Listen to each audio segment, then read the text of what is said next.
요즘 이 현대인의 감성으로 성경을 읽으면 일단 이게 하나님 잘못인 것 같아요. 이 사무엘 이 15장을 읽어보면 하나님 잘못인 것 같습니다. 일단 하나님의 명령이 뭐냐? 15장 3절에 보면 아말렉을 쳐서 그들의 모든 소유를 남기지 말고 진멸하되, 뭐 전쟁해서 전쟁 자체가 뭐 요즘에 이제 반전주의자들은 이것 자체가 지금 문제다 성경에서 뭐 이렇게 얘기할 수 있겠지만, 좀 그래도 어느 정도 이 평범한 사람들이 생각할 때는 전쟁은 일어날 수 있지, 아말렉이 적이라면 전쟁할 수 있지, 뭐 이렇게까지 생각할 수 있어요. 그런데 그 다음에 남녀와 소아와 어린이죠. 어린이도 죽여야 되고, 젖 먹는 아이도 죽여야 되고요. 우양과 약대와 나귀는 무슨 죄입니까? 하나님 이거 뭐지? 이런 생각이 들 수 있어요. 근데 이게 그래도 이거 잘 모르겠는데 그냥 덮고 넘어가자, 이렇게 하지 마시고 한번 끝까지 가보십시오. 끝까지. 근데 이제 이때 당시 사람들에게는 이게 문제가 되지 않았습니다. 그러니까 이 당시 사람들에게 문제가 되지 않았으니 우리에게도 문제가 되지 않아야 된다, 그런 뜻은 아니고, 전쟁이 일어나면 이런 일들이 자주 일어났죠. 근데 이스라엘 백성이 이제 다른 전쟁 상황에서 항상 이렇게 했던 건 아닙니다. 아말렉과의 전투에서만 이렇게 했어요. 아말렉과의 전투에서만. 다른 족속들과 전쟁할 때는 이렇게 하지 않았습니다. 그 군인들만 죽였고 포로들은 죽이지 않았고, 물론 이제 이때 고대의 어떤 관행에 따라서 포로들을 노예로 삼고 뭐 이런 일들은 있었지만은, 이렇게 남녀와 소아와 젖먹이는 아이와 우양과 약대와 나귀를 다 죽이는 일은 없었습니다. 아말렉 외에는, 아말렉 가나안 땅 전투 외에는 없었습니다. 그래서 이제 율법에 보면은 이제 전리품 중에 이 가축들도 있고, 또 뭐 혼인을 한지 아니한 여자들도 있고, 뭐 어린아이들을 죽이라는 말씀도 없고, 뭐 이런 이렇게 그런 말씀들이 자세히 있습니다. 성경에 보면은, 구약에. 이 아말렉 사람들이 이제 여기 바로 2절에 보시면은 아말렉이 했던 일이 있어요. 그 이스라엘이 이제 애굽에서 나와서 가나안 땅으로 갈 때에 아말렉이 후방에서 공격을 했습니다. 이제 행군을 하고 있는데 이스라엘 백성 전체가, 근데 뒤처진 사람들이 있었어요. 뒤처진 사람들이 주로 약한 사람들이었습니다. 노약자들, 뒤처진 사람들이. 근데 이제 후방에서 공격을 해왔죠. 그 일이 특별히 이제 이스라엘 백성에게 이제 문제가 됐던 겁니다. 나중에 보면은 이 아말렉과 그 이스라엘 민족 간의 그 원수 관계는 굉장히 이제 멀리까지 나갑니다. 예를 들면 그 에스더서 있죠. 에스더서에서 이제 에스더가 페르시아죠. 바사 왕의 그 여왕이 됐는데, 그때 이제 이 아말렉 족 하만이라는 사람이 이스라엘 족속을 진멸하려고 하죠. 나중에 그 에스더서 한번 읽어보십시오. 이제 그 당시에 이제 이스라엘 유대인들이죠. 유대인들이 전 세계에 흩어져 있는데, 그 전 세계의 각각 도시에 흩어져 있는 그 유대인들을 전부 진멸하기 위해서 황제에게 칙령을 받아냅니다. 이 하만이라는 사람이 근데 아말렉 사람이에요. 그래서 이 아말렉 족속과 이스라엘 족속의 그 원수 관계는 굉장히 특별합니다. 다른 이스라엘 민족이 다른 종족과 이런 원수 관계에 있지 않아요. 이제 이 부분에 대해서는 이 구약에 나와 있는 이 하나님이 왜 가나안 족속들을 완전히 진멸하라고 하셨는가, 왜 아말렉을 이렇게까지 진멸하라고 하셨는가, 이 문제에 대해서는 그 나중에 뭐 따로 시간이 되면은 더 살펴보기로 하고, 지금 여기서는 이제 하나님이 이제 분명히 사무엘을 통해서 말씀하신 내용이 있는데 15장 3절에 있는 것처럼, 근데 이제 사울 왕이 좋은 것들을 남겨놨죠. 좋은 것들을 남겨뒀습니다. 어쨌든 이제 그 아말렉 족속과의 전쟁에서 이기고 이제 사무엘이 찾아왔죠. 사무엘 선지자가 그 사울 왕의 진영에 찾아왔습니다. 그랬더니 이제 그 사울 왕이 처음 한 말이 15장 13절에 보시면 내가 여호와의 명령을 행하였나이다. 이렇게 얘기하죠. 내가 여호와의 명령을 행하였나이다. 이게 거짓말을 한 것 같지는 않습니다. 그러니까 자기가 여호와의 명령을 행하지 않았다라는 걸 분명하게 알고 있는데 내가 여호와의 명령을 행했습니다라고 어떻게 사무엘을 속여보려고 한 건 아닌 것 같아요. 그러니까 내가 여호와의 명령을 행하였나이다 라고 이렇게 얘기를 하니까 14절에 보면 사무엘이 그러면은 내 귀에 들리는 이 양의 소리와 소의 소리는 뭡니까? 양과 소는 살려놓은 것 같은데 이게 뭡니까? 그러니까 사울이 15절에 이렇게 얘기하죠.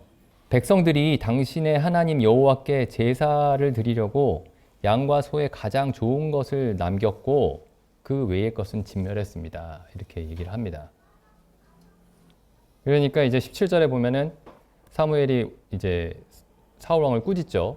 스스로 작게 여길 때에 당신이 스스로를 작게 여길 때에 하나님이 당신을 세우셨는데 왜 지금은 당신이 스스로를 크게 여깁니까? 이렇게 얘기한 거죠. 당신은 스스로를 지금 크게 여기고 있는 겁니다. 그러니까 20절에 사울이 이렇게 또 답을 합니다. 사울이 사무엘에게 이르되 나는 진실로 여호와의 목소리를 청종했습니다. 나는 정말 하나님 말씀대로 했는데요. 이렇게 얘기하죠. 제가 사실은 거짓말했습니다. 이렇게 얘기하는 게 아니고 정말 믿고 있는 거예요. 자기가 하나님 말씀대로 했다라고 생각을 하고 있는 겁니다. 실제로. 이게 좀 두려운 상황, 이 굉장히 좀 걱정이 되는 상황입니다. 이게 우리도 이럴 수 있거든요. 하나님의 말씀대로 하고 있지 않은데 진실로 하나님의 말씀대로 하고 있습니다라고 굳게 믿고 있을 수 있는 겁니다. 근데 이게 지금 사무엘상에서만 나오는 얘기가 아니고 성경에 여러 곳에서 나옵니다. 그래서 이제 뭐 스스로 속인다는 말도 있고요. 갈라디아서 6장 3절. 만일 누가 아무것도 되지 못하고 된 줄로 생각하면 스스로 속임이니라. 그러니까 이렇게 생각할 수 있죠. 누가 그리스도인이 아닌데 스스로 그리스도인으로 생각하면은 자신을 속이는 것이 될 수 있습니다. 우리가 하나님의 뜻을 행하고 있지 않은데 하나님의 뜻을 행하고 있다라고 생각하면 스스로 속이는 것이 되죠. 요한일서 1장 8절에도 만일 우리가 죄 없다 하면 스스로 속이고 또 스스로 속인다는 말씀 있죠. 스스로 속이고. 그리고 여기 또 마태복음 말씀 보시죠. 7장 21절입니다. 여기 스스로 속이는 사람의 아주 대표적인 예들이 나오죠. 나더러 주여 주여 하는 자마다 천국에 다 들어갈 것이 아니요 다만 하늘에 계신 내 아버지의 뜻대로 행하는 자라야. 이게 더 정확하게 번역하면 하늘에 계신 내 아버지의 뜻을 행하는 자라야 들어가리라. 그날에 많은 사람이 나더러 이르되, 여기 많은 사람이라고 되어 있죠. 많은 사람이, 그러니까 예수님이 세상을 심판하러 오셨을 때 많은 사람이 나에게 이르되 주여 주여 우리가 주의 이름으로 선지자 노릇하며 주의 이름으로 귀신을 쫓아내며 주의 이름으로 많은 권능을 행치 아니하였나이까 하리니 그때 내가 저희에게 밝히 말하되 내가 너희를 도무지 알지 못하니 불법을 행하는 자들아 내게서 떠나가라 하리라.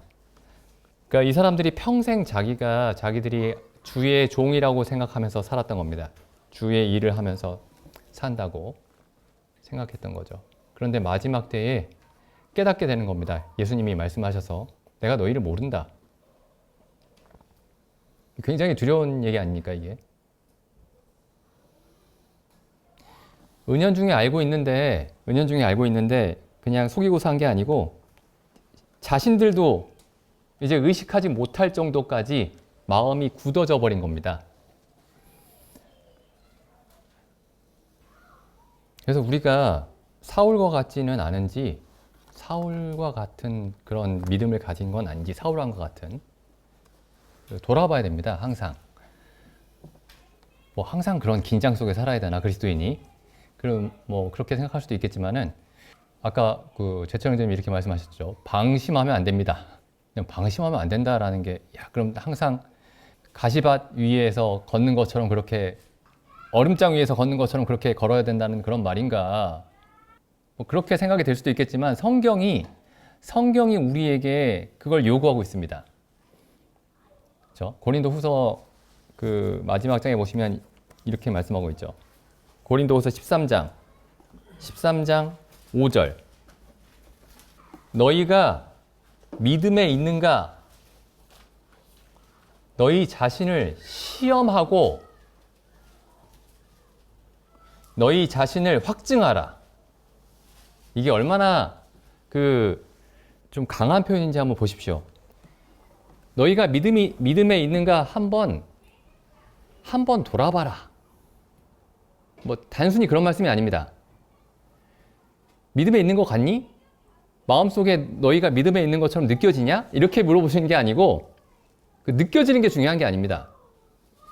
너희가 믿음에 있는가 너희 자신을 시험해봐라. 그 시험 보셨었죠? 학창 시절에. 시험을 해봅니다. 한 학기 동안 혹은 뭐 1년 동안 내가 얼마나 알았는지를 시험을 해보죠. 시험 문제로. 너희에게 참된 믿음이 있는지 시험을 해봐라. 그리고 확실하게 증명해라. 그 다음 뭐라고 말씀하고 계시죠? 뭘 시험하는 겁니까? 저는 옛날에 이 성경 잘 모를 때는 이렇게 생각했어요. 13장 5절 말씀 읽으면서 나는 기독교인이야. 믿음에 있네. 확실하다. 난 교회 열심히 다니니까 확실하다. 지금 그걸 물어보는 게 아니고 또 어떤 사람들이 이렇게 생각할 수 있어요. 내가 예수님을 처음 믿을 때에 강한 느낌이 왔어요. 아주. 네? 눈물을 흘리면서 몇 년 몇 월, 며칠 몇 시에 어떤 말씀이 강하게 깨달아지면서 그리고 평생 그걸 가지고 삽니다. 사람들이. 내가 처음에 구원받을 때의 그 강한 느낌, 강한 체험. 그래서 너희가 믿음에 있는가 너희 자신을 시험하고 너희 자신을 확증하란 말이 너희가 구원받은 날을 생생하고 확실하게 기억하고 있느냐? 혹은 너희가 구원받을 때에 그 성경 말씀을 확실하게 기억하고 있느냐? 근데 그런 말씀이 전혀 아니죠. 여기 보십시오. 어떻게 우리 자신의 믿음을 시험하고 어떻게 확증하느냐? 예수 그리스도께서 너희 안에 계신 줄을 너희가 스스로 알지 못하느냐? 그러니까 예수 그리스도가 안에 계시느냐를 물어보라는 겁니다. 예수 그리스도가 안에 계시느냐? 그렇지 않으면 너희가 버리운 자니라. 그러니까 교회를 아무리 열심히 다녀도 소용이 없어요. 과장이 아니고 교회를 아무리 열심히 다녀도 소용없습니다. 내가 다니는 교회가 참된 교회여도 소용이 없어요. 내가 매일 성경을 읽어도 소용이 없습니다. 우리가 듣는 설교가 성경적인 설교여도 소용이 없어요.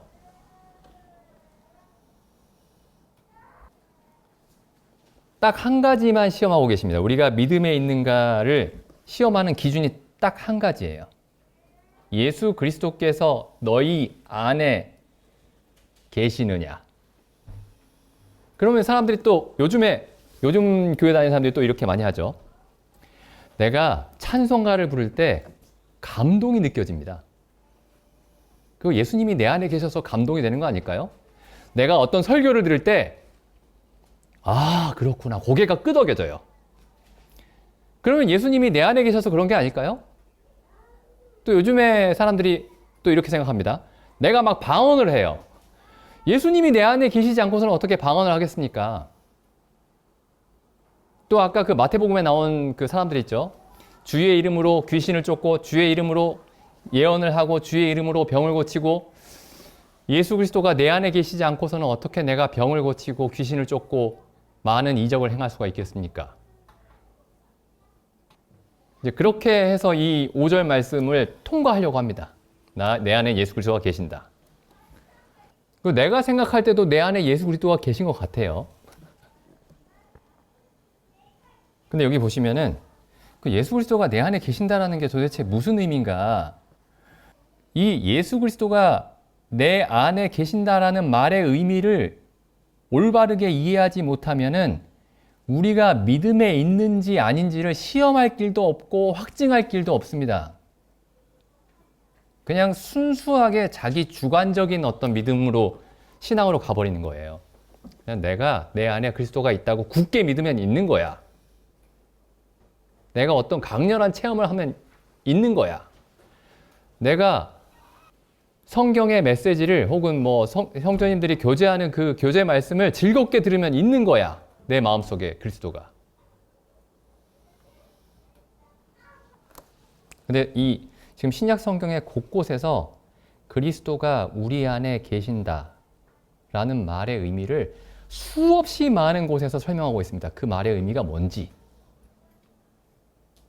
근데 그게 다 그러니까 수없이 많은 곳에서 수없이 다양한 의미로 설명하고 있는 게 아니고 다 한 가지 의미로 설명하고 있어요. 한 가지 의미로.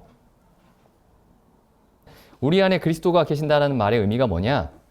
그리스도가 하나님 아버지를 아신 것처럼 우리도 하나님 아버지를 그렇게 알고 있는 겁니다. 그러니까 어떤 사람들이 나는 진화론을 믿지 않고 창조론을 믿습니다. 나는 원숭이가 사람이 되었다는 사실을 믿지 않고 그렇게 말하는 걸 믿지 않고 하나님이 세상을 창조하셨다는 걸 믿어요. 이렇게 얘기한다고 해서 예수 그리스도가 그 안에 계신 건 아닙니다. 예수 그리스도가 나의 죄를 대신해서 죽으셔서 내가 더 이상 죄에 대한 형벌이 없습니다. 이렇게 믿는다고 해서 예수 그리스도가 내 안에 계신 건 아닙니다. 물론 그걸 믿어야 되죠. 근데 그걸 믿는다고 해서 반드시 예수 그리스도가 내 안에 계신 건 아니에요. 예수 그리스도에게 있어서 그 하나님이 어떤 분이셨느냐? 예수님은 하나님을 어떻게 느끼고 계셨느냐? 어떻게 대하고 계셨느냐? 그러니까 예수님이 하나님을 대하시는 그 태도로 우리가 하나님을 대하고 있느냐? 만약에 우리가 그렇게 하고 있다면은 예수 그리스도가 우리 안에 계신다라고 말할 수 있습니다. 근데 예수님이 하나님을 어떻게 대하셨죠? 자, 여기 요한복음 말씀 보겠습니다. 요한복음 6장 39절입니다. 38절. 저 형제는 성경만 보면 맨날 이 구절만 읽는다고 그럴 수 있는데 한번 보시죠. 6장 38절. 내가 하늘로서 내려온 것은 내 뜻을 행하려 함이 아니요 나를 보내신 이의 뜻을 행하려 함이니라. 예수 그리스도가 우리 안에 계시면 우리도 똑같이 얘기하고 있을 겁니다. 우리가 하나님이 나를 거듭나게 하시고 구원하게 하신 그 목적은 내 뜻을 행하게 하려 하심이 아니고 우리를 보내신 이의 뜻을 행하면서 살게 하려 하심이라. 사실 이 말씀 하나에 다 달려있는 거예요. 예수님이 우리에게 그 가르쳐 주신 기도가 있죠. 주기도문이라고 하는 유명한 기도. 마태복음에 보면은 예수님이 우리에게 기도를 가르쳐 주셨습니다. 이렇게 기도하라. 마태복음 6장입니다. 6장 9절. 다른 교회들에서는 이 기도를 매주 외우는데 주일날마다 예배 끝날 때 우리는 뭐 그렇게 하고 있진 않죠. 그런데 성도님들 한번 이 기도를 외워보십시오. 외우는 게 굉장히 유익합니다. 그리고 딱히 어떻게 기도해야 될지 모르겠다 싶을 때 이 기도를 한번 외워보세요. 아니면은 이 성경을 펴서 한번 보십시오. 이 기도를. 그럼 처음에 이렇게 기도하라고 하시죠. 그러므로 너희는 이렇게 기도하라.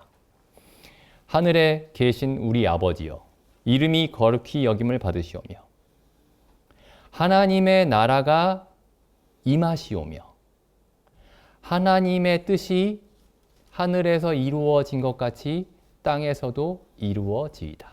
기도가 뭐죠? 그 기도의 가장 기본적인 정의. 우리가 사람이 원하는 것을 하나님께 구하는 게 기도입니다. 그렇죠? 사람이 원하는 것을 하나님께 구하는 거예요. 뭐 어렵지 않죠? 이 의미가. 그런데 예수님이 우리가 원하는 것을 정해 주셨습니다. 이걸 원해야 된다. 하나님 당신의 이름이 거룩하게 여김을 받기를 원합니다. 하나님 당신의 나라가 임하기를 바랍니다. 그 나라가 뭐죠? 요즘 사람들이 이 말을 이해하기 어렵습니다. 이 나라라는 말을. 왜냐하면 이 나라는 영어로는 킹덤이에요. 킹덤. 그러니까 왕국입니다. 왕국. 요즘 다 민주주의 국가죠. 대부분 우리가 알고 있는. 근데 성경에서는 모든 나라가 왕국입니다. 왕국. 왕의 나라예요. 그러면 나라가 임하오시면 무슨 뜻이냐? 하나님 당신이 모든 것을 다스리기를 바랍니다. 이런 뜻입니다. 근데 세상의 나라의 세상의 왕들은 겉으로 보이는 것만 다스리죠. 하나님은 마음 중심부터 다스립니다. 그러니까 하나님 당신이 우리의 모든 마음을 다스리시고 우리의 모든 삶의 영역을 전부 다스리시기를 원합니다. 이렇게 기도하라는 거죠. 하나님, 제 삶이 제가 원하는 대로 이루어지기를 바랍니다. 그렇게 기도하지 않고 하나님 당신이 원하시는 대로 우리의 마음 속부터 우리의 모든 삶을 다스리기를 원합니다. 이렇게 기도하라고 하신 거죠. 예수님이 우리 안에 계시면 우리 마음 속에서 진심으로 이렇게 기도하게 됩니다. 우리가 이대로 다는 못 살지라도, 완벽하게는 못 살지라도 내 마음 속에 가장 크고 유일한 소원은 하나님 당신이 나의 모든 것을 다스리기를 원합니다. 당신의 말씀으로, 당신의 진리로 내 마음 속부터 나의 모든 삶을 당신의 진리만이 다스리기를 바랍니다. 이렇게 기도하게 될 겁니다. 그게 그리스도가 우리 안에 계신다라는 그 말씀의 의미입니다. 내 삶을 편안하게 해주십시오. 내가 행복하게 살게 해주십시오. 내 삶에 어려움이 있으니까 어려움을 좀 해결해 주십시오. 질병이 있으니까 질병을 좀 낫게 해주십시오. 물론 우리가 삶에 어떤 어려움이 있고 병이 있을 때 하나님께 구해야 됩니다. 그런데 그 구하는 모든 궁극적인 목적이 뭐냐면 하나님이 우리 삶을 내 마음 속부터 다 다스리기를 원하는 마음에서 여기 11절에 나오는 일용할 양식을 구하는 겁니다. 날마다 필요한 것들을 구하는 거죠. 그러니까 9절과 10절을 빼고 11절부터 구하면 일용할 양식을 구하는 게 아니에요. 무효입니다. 우리의 모든 기도가 무효예요.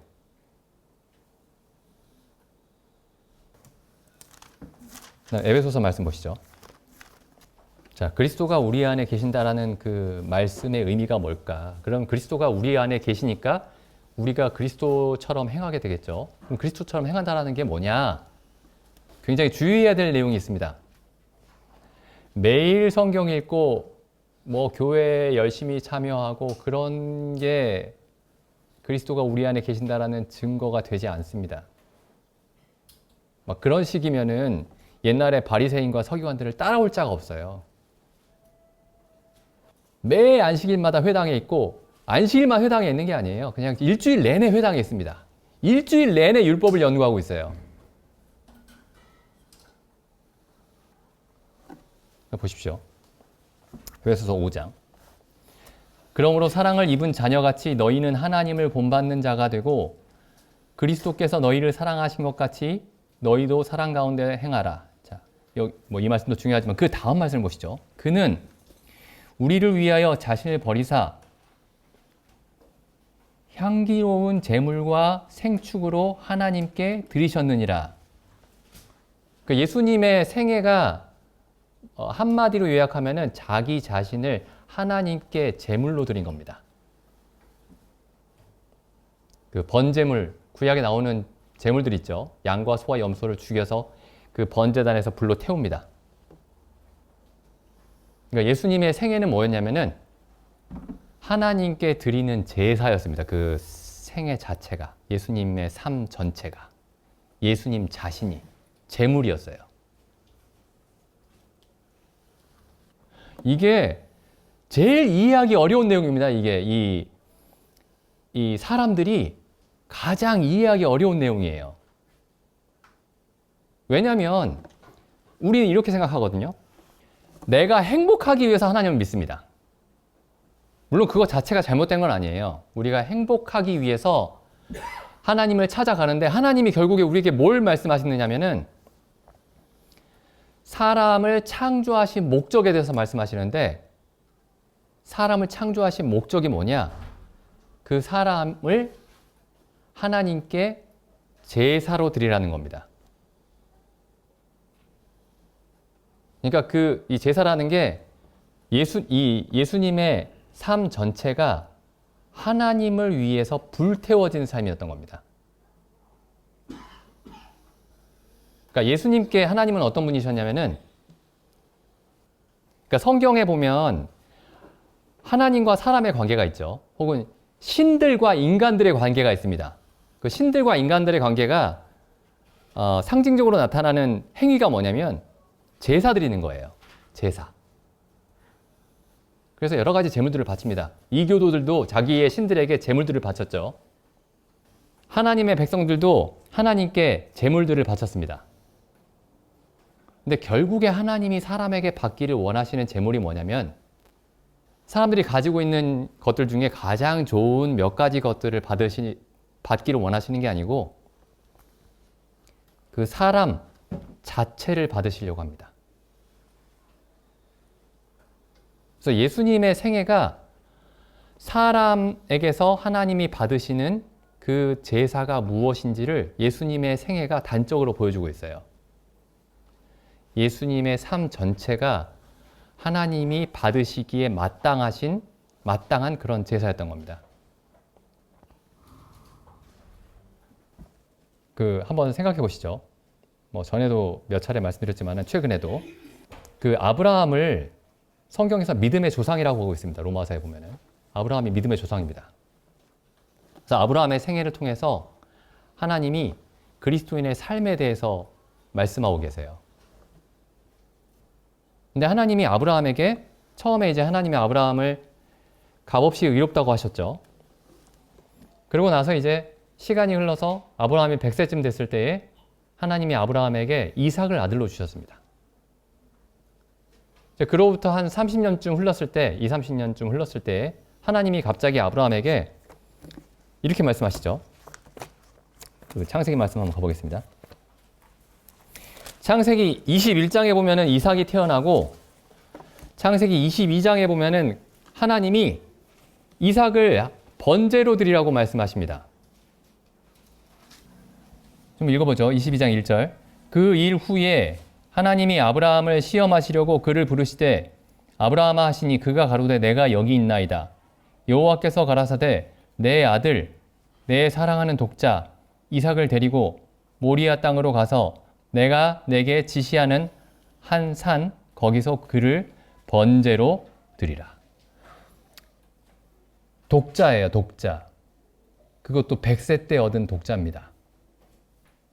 아브라함의 목숨보다 더 커요. 아브라함 자신의 목숨과도 비교할 수 없는 사람입니다, 이삭이. 근데 하나님이 이삭한테 뭘 요구하시느냐면은 이삭을 내게 번제로 드려라. 근데 아브라함이 하나님 이건 부당합니다. 이렇게 얘기하지 않아요. 내가 감히 하나님께 부당하다고 말했다가 내가 지옥에 갈 수 있으니까 내가 하나님께는 그렇게 말 못하겠다. 그렇게 얘기한 게 아닙니다. 그렇게 생각한 게 아니에요. 이 앞에 보시면은 아브라함이 그 소돔과 고모라를 위해서 기도할 때 하나님께 하나님 공의롭게 행하셔야 되지 않습니까? 하나님은 세상을 심판하실 분이시니까 공의롭게 행하셔야 되지 않습니까? 이렇게 질문을 하죠. 그러니까 아브라함이 정말 이 하나님이 이삭을 드리라고 했을 때에 그 요구가 이해가 되지 않았더라면은 하나님이 공의로우신 분이라는 자기의 지식에 있어서 하나님 이건 공의롭지 않습니다. 의롭지 않습니다. 라고 생각이 됐더라면은 질문했을 겁니다. 하나님, 이게 의로운 일이 아니지 않습니까? 근데 이때에 창세기 22장에서는 아브라함이 그렇게 질문하지 않아요. 하나님께 반문하지 않습니다. 그 이전에는 반문을 했어요. 이제 하지 않습니다. 왜냐하면은 아브라함이 뭘 알고 있었느냐? 하나님이 이삭을 자기에게 번제로 드리라고 하는 이 요구가 온전히 의롭다라고 이해하고 있었기 때문입니다. 그러니까 하나님이 절대 권력자니까 힘으로 억지로 눌러가지고 너 이삭 나한테 내놔라.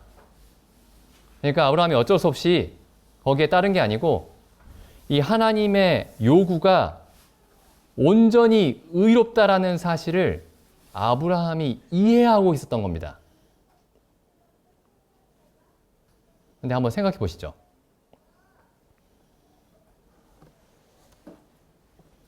우리가 정말 그렇게 이해하고 있는지. 대부분의 사람들이, 저도 그랬지만 22장 읽을 때 이거 좀 너무 심하네. 이거 너무 심한 거 아니야? 아무리 나중에 다시 살려주신다 할지라도 이거 너무 심한 거 아니야? 아무리 하나님이라도 이삭을 달라고 하는 거는 그것도 번제로 달라고 하는 거죠. 번제로. 번제가 뭐냐면 죽이고 각을 칩니다. 각을 떠요. 그러니까 조각낸다는 거예요. 조각내서 불에 태웁니다. 아무리 하나님이라도 이러면 안 되는 거 아닙니까, 이거? 근데 아브라함의 태도는 뭐였냐면은 하나님께 이삭을 번제로 드리기에 하나님은 충분히 합당하신 분입니다. 이게 아브라함이 알고 있던 하나님입니다. 이게 예수 그리스도가 알고 계셨던 하나님이에요. 이게 본래 모든 사람이 알아야 하는 하나님입니다. 그런데 이 현대인의 감성으로 이 창세기 22장을 읽을 때는 다 이게 걸립니다. 전부 다. 너무하네. 근데 하나님이 이삭을 달라고 하실 때 뭘 요구하신 거냐면 이삭도 내 것이고 모든 것이, 세상의 모든 만물이 내 것이다. 그리고 모든 것이 내 것이기 때문에 모든 것을 내가 원하는 대로 할 수 있다. 그리고 나의 모든 요구는 의롭고 선하고 거룩하다. 이게 하나님이 예수 그리스도를 통해서 혹은 아브라함을 통해서 혹은 예수 그리스도를 통해서 우리에게 알려주시고자 했던 하나님의 참 모습입니다. 근데 사람들이 죄 용서받고 죄의 형벌만 피하려고 하는 거예요. 하나님은 알고 싶지 않습니다. 하나님을 하나님으로서 만나고 싶진 않아요. 그냥 하나님이 죄에 대한 형벌을 내리시는데 그 형벌이 두려워서 그 형벌을 피하고 싶을 뿐입니다. 그래서 우리가 성경을 읽을 때 이건 아니지 않나? 그런 장면들 있죠. 이 창세기 22장 같은 장면들. 혹은 웃사가 법궤에 손을 댔는데 법궤가 떨어질까 봐 하나님이 웃사를 그 자리에서 죽이셨죠. 그런 장면들. 이거 너무하지 않나? 그런 장면들에 더 주의해서 보십시오. 우리 현대인의 감성을 불편하게 하는 그런 장면들, 성경에서. 왜냐하면 그 사건들이 하나님이 정말 어떤 분이신지를 분명하게 보여주고 있는데 우리는 바로 그 사건들의 불편함을 느끼기 때문입니다.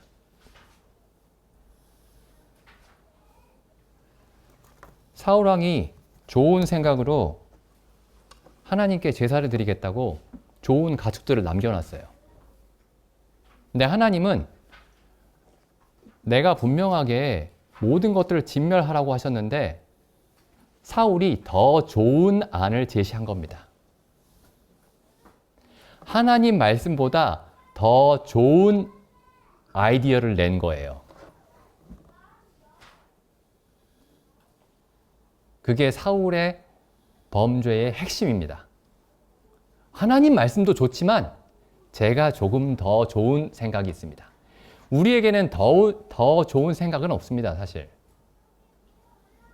하나님의 모든 지혜와 하나님의 모든 말씀으로 모든 만물이 창조가 되었고 모든 만물이 하나님의 지혜와 하나님의 지식으로만 움직이고 있습니다. 그러니까 그 안에는 우리의 지식이, 우리의 지혜가 개입될 여지가 없는 겁니다. 하나님이 모든 것을 하나님의 뜻대로만, 하나님의 지혜대로만 다스리고자 하시는 겁니다. 창조하실 때부터. 우리가 하나님을 이렇게 알고 있는가? 하나님을 이렇게 알고 있지 않으면 그 이후에 뭐 죄를 용서받았다거나 하나님이 우리를 사랑하신다거나 하나님이 우리를 돌보신다거나 이런 모든 이야기들이 다 아무런 소용이 없는 말이에요. 다 가짜입니다, 이게. 하나님이 되시고 나서, 그리고 나서 하나님의 은혜도 있고 하나님의 자비도 있습니다. 하나님이 되시는지 돌아왔으면 좋겠습니다. 기도드리고 집회 마치겠습니다.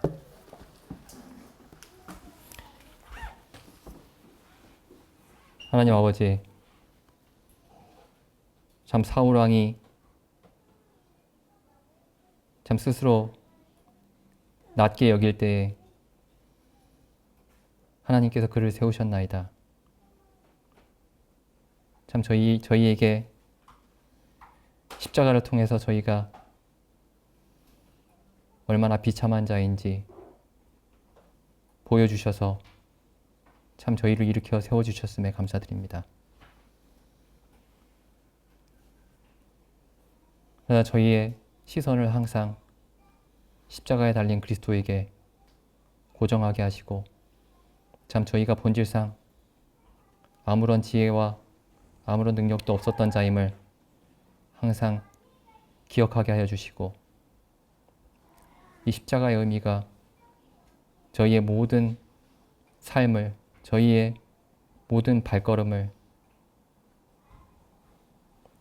주장하게 하여 주시옵소서. 참 저희 앞에 하나님이 참 온전히 하나님이 되시옵고 저희가 온전히 피조물의 자리에 항상 있게 하여 주시기를 간구드리옵나이다. 이 모든 말씀을 우리 주 예수님의 이름으로 기도드립니다. 아멘.